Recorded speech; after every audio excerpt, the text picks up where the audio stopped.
Daktari, 1966 a 1969. O elenco, antes e depois. Já se passaram mais de 60 anos desde que Daktari estreou na televisão e os atores da série viveram casamentos, escândalos, decepções e transformações que ninguém poderia ter previsto. Você sabia que uma das estrelas desta série morreu praticamente na miséria, vivendo em um trailer, apesar de ter sido conhecida no mundo inteiro? Outro ator falsificou a assinatura da mãe para se alistar nos fuzileiros navais aos 15 anos, sobreviveu à Guerra da Coreia. E só depois disso conquistou o coração de milhões de telespectadores. E tem mais um fato que vai ficar na sua cabeça. A maior estrela do programa não era uma pessoa, e essa estrela morreu sozinha em uma feira no interior dos Estados Unidos, longe das câmeras e das pessoas que a amavam. Hoje vamos contar o que aconteceu com cada um deles, as glórias, os tropeços, as perdas devastadoras e os legados que deixaram para trás. Fique até o final. A história mais inesperada é a última. Número 1, Judy the Chimp, no papel de Judy. Vamos ser honestos, ela era a verdadeira estrela do programa. A chimpanzé Judy conquistou o público desde o primeiro episódio. Travessa, engraçada, completamente imprevisível. Roubava chapéus, derrubava copos, fazia caretas no momento exato e conseguia ofuscar qualquer ator humano na cena. Os produtores logo perceberam a verdade. O público não ligava à televisão para ver histórias de caçadores furtivos. Ligava para ver Judy. Nascida por volta de 1959, Judy já era uma veterana experiente quando Daktari surgiu. Antes da série, ela havia participado de episódios de Flipper e do filme da Disney The Monkey's Uncle, 1965, onde dividiu a cena com nada menos que os Beach Boys. Isso mesmo, Judy tocou tamborim ao lado de uma das bandas mais lendárias da história da música, e isso foi antes do seu grande papel. Judy foi treinada por Ralph Helfer, um homem que transformou radicalmente a forma como Hollywood trabalhava com animais selvagens. Helfer rejeitou o medo e a força como métodos de treinamento e desenvolveu o que chamava de treinamento por afeição, uma metodologia construída exclusivamente com base no amor e na confiança. Graças a ele, Judy não parecia um animal adestrado na tela, parecia um membro integral da equipe. Após o fim de Daktari, Judy continuou aparecendo em algumas produções de Ivan Tors. Quanto aos seus anos finais, ela viveu uma longa vida para uma chimpanzé, falecendo no início dos anos 1980. Mas na memória de toda uma geração que cresceu assistindo a este programa, Judy nunca foi embora. Aquela chimpanzézinha de olhar esperto que sempre sabia, quando aparecer para criar o maior barraco, no melhor sentido possível, ainda vive na lembrança de todos. Número 2, Clarence the Lion. No papel de Clarence, chamavam-no de o Shirley Temple do mundo dos leões. E essa comparação diz tudo. Clarence tinha estrabismo, isso mesmo. O querido leão de um dos programas de família mais amados da televisão nasceu com os olhos voltados para dentro, uma condição que lhe dava uma expressão engraçada e encantadora, que nenhum diretor de elenco poderia ter inventado. Foi isso que o tornou uma estrela. Seu nome original era Freddy. Nasceu por volta de 1962, no África, USA. Um rancho de animais de cerca de 80 hectares, localizado a aproximadamente 65 quilômetros ao norte de Los Angeles, operado por Ivan Tors e Ralph Helfer. Quando o produtor avistou o filhote incomum, soube imediatamente. Ninguém havia visto nada assim na televisão. Em 1965, Clarence estrelou ao lado de Marshall Thompson no filme Clarence, The Cross-Eyed Lion, que foi o antecessor direto da série Daktari. Clarence tinha um temperamento manso, quase doméstico. Deixava os atores o abraçarem, deitava ao lado das pessoas no set e, segundo as memórias de quem trabalhou com ele, não parecia ter a menor consciência de ser um animal selvagem. Havia apenas um problema. Clarence tinha pavor de veículos grandes. Por isso, para cenas com caminhões e carros, usavam outro leão chamado Léo, que era maquiado para parecer Clarence. A história da sua morte é uma das mais tristes deste vídeo. No dia 14 de julho de 1969, apenas 6 meses após a exibição do último episódio de Daktari, Clarence morreu. Tinha 7 anos. Não faleceu em casa nem no rancho. Morreu em Peoria, Illinois, para onde o tinham levado como atração da Feira do Coração de Illinois. Os fãs que tanto o amaram o viram pela última vez numa jaula numa feira. Foi um final que não combinava com o mundo gentil e amante dos animais que Daktari sempre retratou. Mas essa era a realidade. A ironia do destino. Clarence morreu em Peoria, a mesma cidade onde Marshall Thompson, seu parceiro de tela, havia nascido. Como se os dois estivessem ligados até mesmo na morte. Um dos detalhes mais comoventes de toda a história da televisão. Número 3. Hedley Mattingly no papel do oficial Hedley Alto, composto inconfundivelmente britânico. Hedley Mattingly transmitia uma autoridade inabalável em cada cena. Os espectadores costumavam imaginar que o homem por trás do oficial Hedley deveria ser igualmente rígido na vida real. A verdade era bem mais interessante. Por trás daquela postura impecável, havia um homem que havia cruzado oceanos, sobrevivido a uma guerra mundial e passado décadas procurando o seu lugar antes de Hollywood finalmente bater à sua porta. Hedley Howard Mattingly nasceu em 7 de maio de 1915, em Londres, Inglaterra. Tinha 50 anos quando as filmações de Daktari começaram, uma idade em que muitos atores pensam em se aposentar. Para ele, estava apenas começando de verdade. Seu caminho até aquele papel foi longo e tortuoso. Shakespeare nos palcos da juventude, depois, serviço na Royal Air Force durante a Segunda Guerra Mundial. Após a guerra, em vez de voltar direto ao palco, tornou-se gerente do Teatro Royal de Windsor e redescobriu seu amor pela atuação do outro lado da cortina. No início dos anos 1950, emigrou para o Canadá com sua esposa Barbara, figurinista, onde começou a trabalhar para a Canadian Broadcasting Corporation. Já nos anos 1960, o casal estava instalado em Hollywood. Seu sotaque britânico e sua autoridade natural abriram portas para papéis em Perry Mason, The Alfred Hitchcock Hour, Mannix e Columbo. Mas foi o papel do oficial Hedley em Daktari que definiu sua carreira. Hedley Mattingly faleceu em 3 de março de 1998, em Encino, Califórnia, vítima de câncer. Tinha 82 anos. Foi enterrado no Forest Lawn Memorial Park, nas colinas de Hollywood. Sua última aparição nas telas foi no filme Riot, 1997, ao lado do lendário boxeador Sugar Ray Leonard, um homem que trabalhou até o fim. Esse tipo de dedicação é raro, e ele nunca a perdeu. Número 4. Harry Rhodes, no papel de Mike McCullough. Numa época em que atores negros na televisão americana eram em grande parte confinados a papéis de empregados ou criminosos, Harry Rhodes apareceu na tela como um profissional altamente qualificado, membro em pé de igualdade de uma equipe científica. Isso não era apenas atuação, era uma afirmação. Harry Rhodes nasceu em 10 de abril de 1932 em Cincinnati, Ohio, num bairro operário espremido entre os trilhos do trem e a margem do rio. A infância foi difícil. Ele relatava a jornalistas as ratas, as baratas, as enchentes, o tipo de pobreza que era corriqueira naquela parte dos Estados Unidos naquela época. Aos 15 anos, falsificou a assinatura da mãe para se alistar nos fuzileiros navais. Aceitaram-no. Foi para a Coreia. Voltou. Depois da guerra, veio à escola de música. Rhodes se formou no Cincinnati College Conservatory of Music, com um bacharelado em artes. Era um caminho incomum para um futuro ator. Mas foi essa formação musical que lhe deu algo que todos que trabalharam com ele notavam. Uma voz com melodia, um sentido natural de ritmo na fala, uma presença absoluta diante das câmeras. Quando Daktari estreou em 1966, Rhodes já havia aparecido em Doutor, Kildare, Ben Casey, Rawhide e The Fugitive. O papel de Mike McCullough foi o seu grande salto. Ele o interpretou durante todos os 4 anos do programa.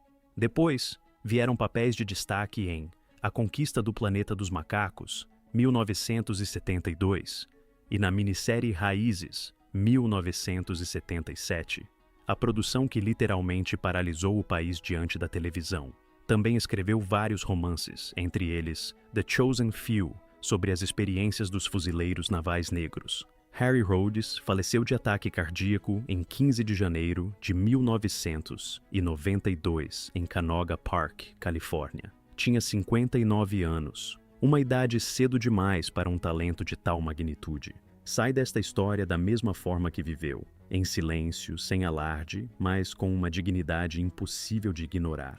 Número 5. Yale Summers, no papel de Jack Dane, bonito, caloroso, com um charme que parecia completamente natural. Assim, os espectadores lembravam de Yale Summers no papel de Jack Dane. Seu personagem encarnava o companheiro ideal, confiável, corajoso, sempre pronto a se arriscar para salvar mais um animal em apuros. O favorito do público desde o primeiro dia. Mas o que acontecia nos bastidores não tinha nada a ver com uma série de aventuras. Yale Summers era um nome artístico. Seu nome verdadeiro era Roy Reed Neil Warner. Nasceu em 26 de julho de 1933 em Manhattan, filho único. Em 1955, se formou com louvor na Universidade Cornell, com bacharelado em administração de empresas, e depois serviu no exército americano com a patente de tenente, acadêmico, militar, e depois ator. Sua carreira cinematográfica começou em 1961 com um pequeno papel no filme Mad Dog Call. Seguiram-se aparições episódicas na televisão, The Outer Limits, General Hospital, até que em 1966 chegou o convite de Daktari, por 2 anos, de 1966 a 1968. Foi um dos rostos mais reconhecíveis da televisão familiar americana. Milhões de crianças o esperavam na frente da tela toda semana. Em 1968, no entanto, Yale Summers deixou o programa no meio das gravações. As explicações oficiais nunca foram muito claras, e os fãs da série debatem essa decisão até hoje. Segundo alguns relatos, houve divergências criativas com os produtores. Após deixar Daktari, Summers mergulhou de cabeça no trabalho sindical. Fez parte do Conselho de Diretores Nacional do Screen Actors Guild por 27 anos e do Comitê Executivo Nacional por 18. Em 2008, o sindicato o homenageou com o prêmio Ralph Morgan por suas décadas de serviço à profissão. Yale Summers faleceu em 6 de maio de 2012 em Beverly Hills por complicações de doença pulmonar obstrutiva crônica. Tinha 78 anos. Deixou sua esposa Suzy, 2 filhos e 2 netos. Ed Asner, ator e ex-presidente do sindicato, disse sobre ele: Yale era um bom homem e um bom amigo, totalmente dedicado às suas convicções. Uma vida vivida com propósito. Número 6. Ross Hagen no papel de Bart Jason. Quando Yale Summers deixou o programa em 1968, os produtores precisavam urgentemente de um novo personagem. A escolha recaiu sobre Ross Hagen, e o público sentiu a diferença imediatamente. Se Jack Dane era caloroso e acessível, Bart Jason, um fotógrafo de safari com arestas afiadas e um passado nebuloso, era um tipo completamente diferente de herói. O nome verdadeiro do ator era Leland Lando Lilly. Nasceu em 21 de maio de 1938 em Williams, Arizona, e cresceu numa fazenda no Oregon, serviço militar, trabalho físico pesado, um rosto que carregava todos esses anos. Era exatamente por isso que parecia tão autêntico em papéis de homens que viviam longe do conforto urbano. Hagen construiu sua carreira deliberadamente no mundo dos filmes de baixo orçamento. Filmes de motoqueiros, faroestes, filmes de ação categoria B, The Hellcats, 1968, The Side Hackers, 1969, The Mini-Skirt Mob. Esse era o seu território, e ele o conhecia bem. Também escrevia roteiros, dirigia e produzia. Mas o capítulo mais inesperado de sua carreira não veio de Hollywood, e sim dos videogames. Pouco antes de sua morte, Ross Hagen emprestou sua voz ao personagem Landon Ricketts, um pistoleiro aposentado, no lendário jogo Red Dead Redemption. Milhões de jogadores ouviram sua voz sem saber quem era. Sua vida pessoal teve seus momentos difíceis. Seu primeiro casamento terminou em divórcio. Passou 40 anos com sua segunda esposa, a atriz Claire Polan, de 1963 até a morte dela em 2003. Perdê-la foi um golpe do qual nunca se recuperou completamente. Ross Hagen morreu em 7 de maio de 2011 em Brentwood, Los Angeles. Tinha 72 anos. A causa exata da morte não foi divulgada publicamente, mas quem o conhecia dizia que os últimos anos tinham sido muito difíceis. O homem lembrado por sua dureza inabalável nas telas revelou-se tão vulnerável quanto qualquer pessoa. Número 7. Erin Moran no papel de Jenny Jones. Em 1968, quando os produtores de Daktari decidiram incluir uma menina órfã no elenco para aumentar a audiência na última temporada, não faziam ideia de que acabavam de descobrir uma estrela. Erin Moran tinha 7 anos. Já havia participado de 14 produções televisivas. A menina de olhos enormes e sorriso irresistível se encaixou naturalmente no mundo de Daktari como Jenny Jones, a pequena órfã acolhida pelo Dr. Tracy.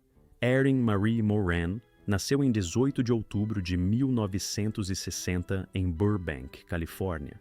Era a quinta de 6 filhos. Seu pai trabalhava no setor financeiro e sua mãe a inscreveu em uma agência de talentos quando tinha 5 anos. Aos 7, já estava no set de Daktari. Parecia ter nascido para as câmeras. Depois de Daktari, veio o papel que a tornou famosa no mundo todo. Joanne Cunningham, em Happy Days, 1974 a 1984. 10 anos como uma das protagonistas do seriado mais assistido dos Estados Unidos. Depois veio o spin-off Joanne Loves Chachi, 1982 a 1983, com Scott Baio. No auge de sua popularidade, Erin Moran não era apenas atriz, era um símbolo de uma época. Mas essa imagem se tornou uma armadilha. Quando Happy Days acabou, os papéis desapareceram. O personagem de Joanne Cunningham havia colado nela de tal forma que os produtores eram incapazes de a enxergar de outra maneira. As dificuldades financeiras foram se acumulando. Em determinado momento, Erin e seu marido Steven Fleischman perderam a casa por dívidas e tiveram que se mudar para um trailer no estado de Indiana. A imprensa sensacionalista publicou a história em 2012. E o que poderia ter sido um alerta para a indústria se transformou em uma humilhação pública. A injustiça disso é difícil de colocar em palavras. No final de 2016, Erin começou a sentir os primeiros sintomas da doença. Em fevereiro de 2017, já não conseguia falar, comer ou beber. Seu marido revelou posteriormente que nenhum médico havia comunicado à família, com clareza, a velocidade com que a doença progredia. Em 22 de abril de 2017, Erin Moran faleceu. Tinha 56 anos. A causa da morte foi carcinoma de células escamosas de garganta em estágio 4. Henry Winkler escreveu: "Sempre vou lembrar de Erin com aquele sorriso doce com que ela me recebeu no primeiro dia em que cheguei ao set de Happy Days em 1974. Ela tinha apenas 9 anos. Nos 10 anos seguintes, esse sorriso nunca se apagou. Infelizmente, ontem ele se apagou." Essas palavras são a melhor homenagem que alguém poderia lhe ter feito. Número 8. Cheryl Miller, no papel de Paula Tracy. Chegou às telas com 22 anos, jovem, corajosa, com uma naturalidade com os animais selvagens que parecia algo que ela sempre soube fazer. Em certo sentido, era mesmo. Cheryl Lynn Miller nasceu em 4 de fevereiro de 1943 em Sherman Oaks, Califórnia. Seu pai era arquiteto e cenógrafo de cinema. Sua mãe, contadora e agente de viagens. O mundo do entretenimento fez parte de sua vida desde o primeiro momento. Literalmente, sua estreia nas telas aconteceu com apenas 19 dias de vida, no filme Casanova Brown, 1944. Um recorde difícil de superar. Cresceu num ambiente onde música e natureza tinham o mesmo peso.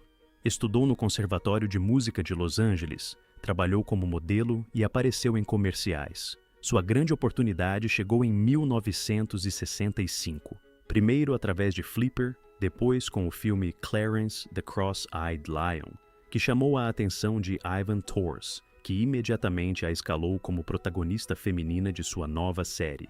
Naquele mesmo ano, Walt Disney assinou contrato com ela, chamando-a de a garota americana por excelência.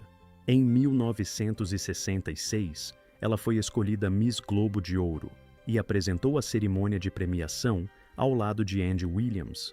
Seu trabalho com os animais nas gravações foi verdadeiramente extraordinário. Cheryl treinou por um mês no África USA, andando entre leões, guepardos, chimpanzés e leopardos. Uma cena exigiu que ela lutasse com um crocodilo embaixo d'água, com uma faca de plástico na mão e as mandíbulas do réptil presas com arame.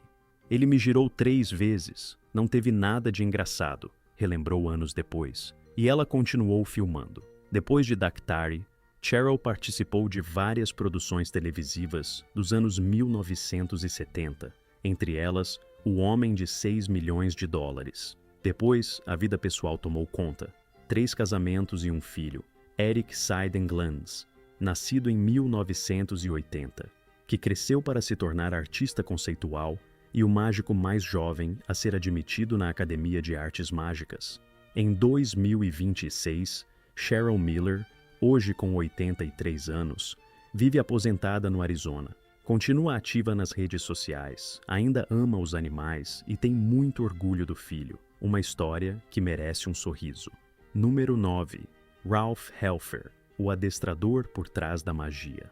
O nome dele não aparece nos créditos como ator. Ele não tinha falas na tela, mas sem ele não haveria Judy, nem Clarence, nem a magia que acontecia semana após semana naquele programa. Ralph Helfer é o homem sem o qual Daktari, como o conhecemos, simplesmente não teria existido. Helfer nasceu em 1931 em Chicago. Desde jovem, sentiu repulsa pelos métodos tradicionais de adestramento animal, baseados na subjugação pelo medo e pela dor.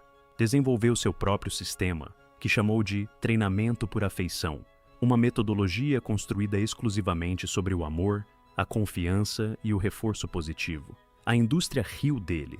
Os colegas o chamavam de sonhador. Os resultados falaram por si mesmos.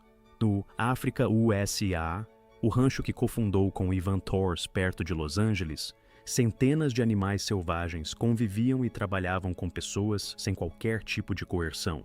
Foi lá que Clarence e Judy foram criados. Foi lá que os atores de Daktari se treinaram, aprendendo a se mover entre leões e chimpanzés. A tragédia chegou em 1971, quando chuvas torrenciais e enchentes no Vale de San Fernando destruíram o rancho. Centenas de animais morreram. Foi um golpe do qual Helfer demorou muito a se recuperar. Não financeiramente, mas emocionalmente. Cada um daqueles animais era para ele não uma ferramenta de trabalho, mas um ser vivo que ele conhecia pessoalmente. Ele se recuperou, escreveu vários livros, entre eles The Beauty of the Beasts e Modoc, The True Story of the Greatest Elephant That Ever Lived, ambos convertidos em best-sellers internacionais. Fundou novos projetos de proteção animal. Em 2026, Ralph Helfer tem 95 anos e continua sendo uma das vozes mais influentes na defesa dos direitos dos animais. Seu trabalho mudou Hollywood para sempre. Número 10. Louis Gossett Jr., um convidado que mudou a história. Em 1968, um jovem ator negro de carisma extraordinário apareceu em um episódio da última temporada de Daktari. Seu personagem se chamava Mikono, um morador local envolvido num conflito da região.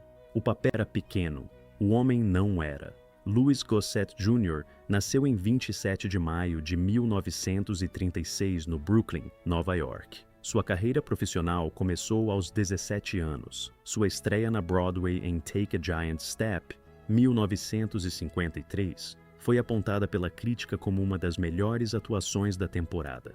Um sinal do que viria. Ao longo dos anos 1960, foi construindo uma filmografia televisiva que incluiu sua aparição em Daktari. Era uma época em que atores negros recebiam em geral papéis mínimos, e cada aparição nas telas era uma pequena vitória. Gossett continuou vencendo, vez após vez. Depois vieram os anos 1970 e 1980, e uma fama do nível que poucos alcançam. Seu papel do sargento Emil Foley em Um Oficial e um Cavalheiro, 1982, lhe valeu o Oscar. Ele se tornou o primeiro homem negro na história a ganhar o prêmio de melhor ator coadjuvante da Academia e apenas o terceiro ator negro a vencer o Oscar em qualquer categoria de atuação. Seu papel de Fiddler em Raízes, 1977, lhe valeu o Emmy. Seu Oscar abriu portas que pareciam permanentemente fechadas. Sua história pessoal não foi isenta de dificuldades. Falou abertamente sobre suas batalhas com o álcool e as drogas na juventude, sobre um relacionamento difícil com o pai e sobre sua busca por um caminho espiritual. Em sua maturidade, Gossett se tornou um filantropo engajado e fundou uma organização dedicada à equidade racial. Louis Gossett Jr. faleceu em 28 de março de 2024, aos 87 anos, por doença pulmonar obstrutiva crônica. O mundo perdeu um ator que provou, sem sombra de dúvida, que não existem papéis pequenos. Existem apenas grandes intérpretes. Número 11, Paul Winfield. Outro gigante entre os convidados. Entre os atores que passaram por Daktari como convidados, vários se tornaram lendas do cinema e da televisão. Paul Winfield está entre os mais brilhantes dessa lista. Paul Edward Winfield nasceu em 22 de maio de 1939 em Dallas, Texas, e cresceu no bairro de Watts, em Los Angeles. Sua mãe era organizadora sindical na indústria têxtil. Dele, ela herdou um senso de justiça firme e inabalável. Winfield estudou em várias universidades, entre elas Stanford, e deixou a UCLA, quando faltavam apenas 6 créditos para se formar, para se dedicar integralmente à atuação. Nos anos 1960, foi construindo uma filmografia de pequenos papéis em séries, como Perry Mason e Daktari. Os papéis eram modestos, mas cada um aperfeiçoava seu ofício. Em 1972 veio Sounder, a história de um meeiro negro durante a Grande Depressão, e Winfield recebeu uma indicação ao Oscar de melhor ator. Essa foi a sua virada. O que veio depois? Martin Luther King, na minissérie King, 1978. Uma participação em O Exterminador do Futuro, 1984, o inesquecível Capitão Terrell em Jornada nas Estrelas 2, A Ira de Khan, 1982, e Um Juiz em Suspeito de Inocência, 1990. Em 1995, finalmente ganhou o Emmy por sua atuação como convidado em Picket Fences. Paul Winfield nunca falou publicamente sobre sua vida pessoal, mas os que o conheciam o descreviam como um homem reservado, complexo e de uma profundidade rara. Morreu de ataque cardíaco em 7 de março de 2004 em Los Angeles. Tinha 64 anos. A palavra que define seu legado, insubstituível. Número 12. Ivan Tors. O homem que construiu o mundo. Sem esse homem não haveria Clarence, nem Judy, nem o Dr. Tracy, nem Daktari. Ivan Tors não se limitou a criar uma série de televisão. Criou um universo inteiro em que os animais selvagens eram os protagonistas, não o cenário de fundo. Ivan Tors nasceu em 12 de junho de 1916 em Budapeste, Hungria, com o nome de Ivan Tors. Vinha de uma família judia. Seu pai, Geno Tors, era um ator reconhecido na Hungria. Ivan cresceu no mundo do teatro, escreveu peças, e fugiu da Europa em 1939, quando a sombra do nazismo se espalhava pelo continente.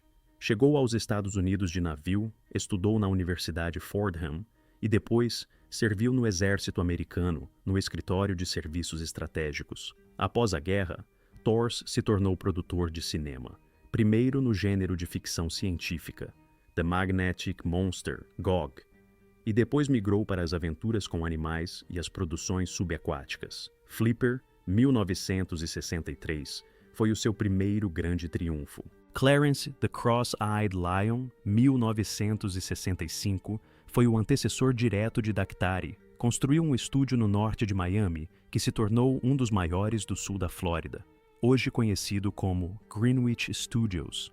Foi também a base de produção da série Miami Vice. Tors era movido pela convicção de que o cinema de aventura podia despertar nas pessoas um amor genuíno pela natureza e um senso de responsabilidade em relação a ela. Daktari não era para ele apenas um produto televisivo, era uma missão. Sua vida pessoal foi marcada por uma perda profunda. Sua esposa, a atriz Constance Dowling, morreu de ataque cardíaco em 1969, deixando 4 filhos. Esse golpe o acompanhou pelo resto da vida. Ivan Tors faleceu em 4 de junho de 1983, no estado brasileiro do Mato Grosso. Tinha 66 anos. Morreu trabalhando, em plena visita técnica para um novo projeto televisivo. Nunca parou. Era assim que ele era. Número 13, Sterling Holloway. A voz de Hollywood na savana africana. Esse homem tinha uma das vozes mais reconhecíveis da cultura popular. Suave, ligeiramente anasalada, absolutamente única. A voz de Sterling Holloway se tornou a voz do próprio ursinho Pooh, a voz de Bambi e de seus amigos, a voz do gato de Cheshire da versão animada da Alice de Disney. E essa voz chegou um dia ao set de Daktari.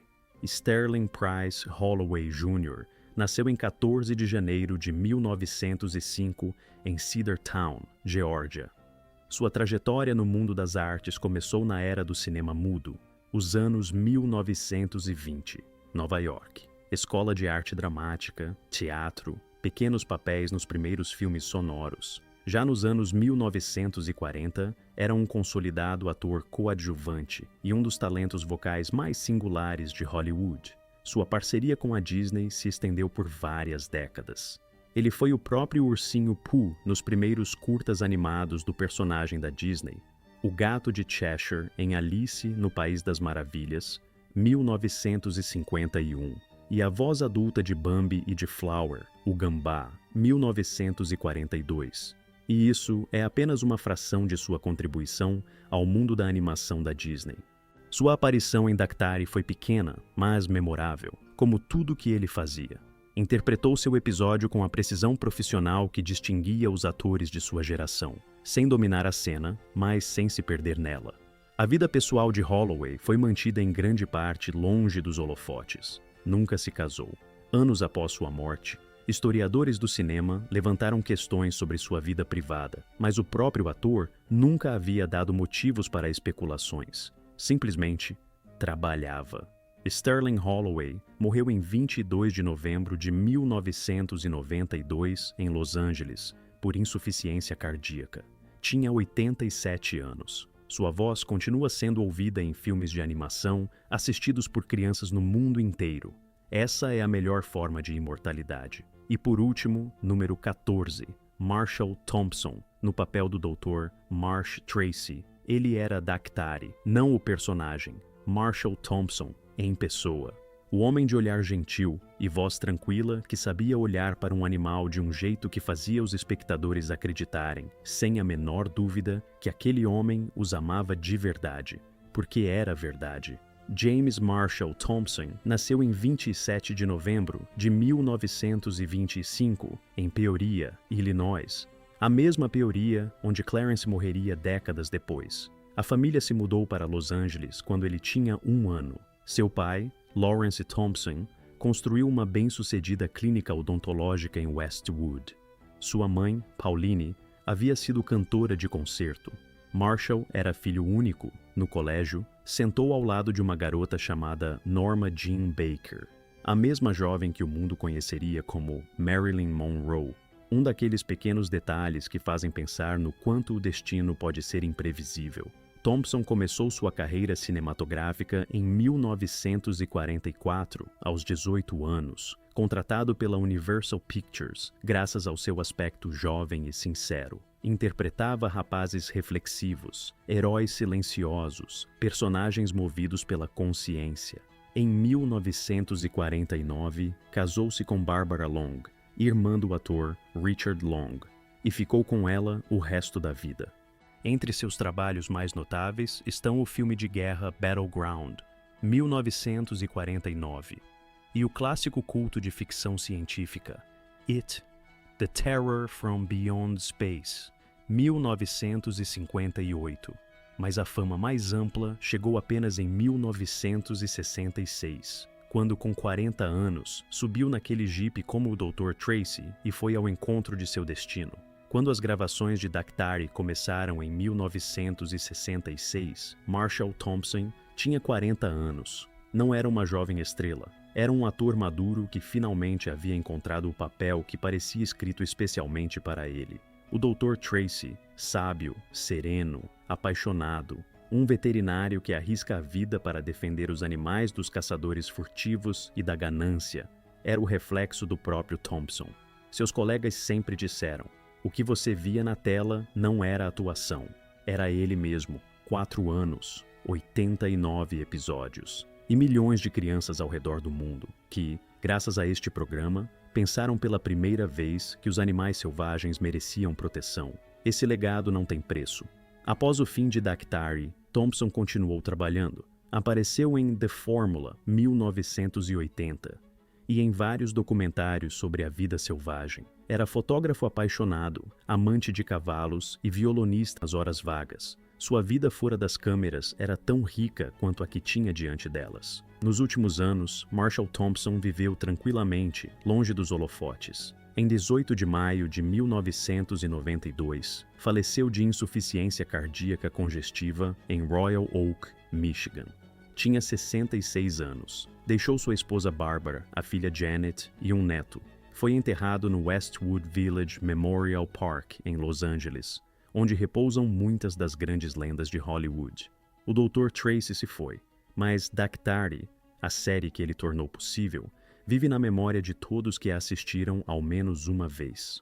Era assim que eles eram, e foi assim que ficaram. Alguns partiram cedo demais, outros ainda estão aqui, vivendo suas vidas. Alguns deixaram uma marca que ninguém vai apagar. Se este vídeo te tocou, conta nos comentários de quem você mais se lembra em Daktari. Foi o charme travesso da Judy, o olhar manso e torto de Clarence, ou talvez o Dr. Tracy, o homem que acreditava que entre pessoas e animais era possível uma amizade verdadeira? Compartilhe este vídeo com quem se lembra de Daktari e se inscreva no canal. Ainda há muitas histórias para contar sobre pessoas e épocas que não deveríamos esquecer.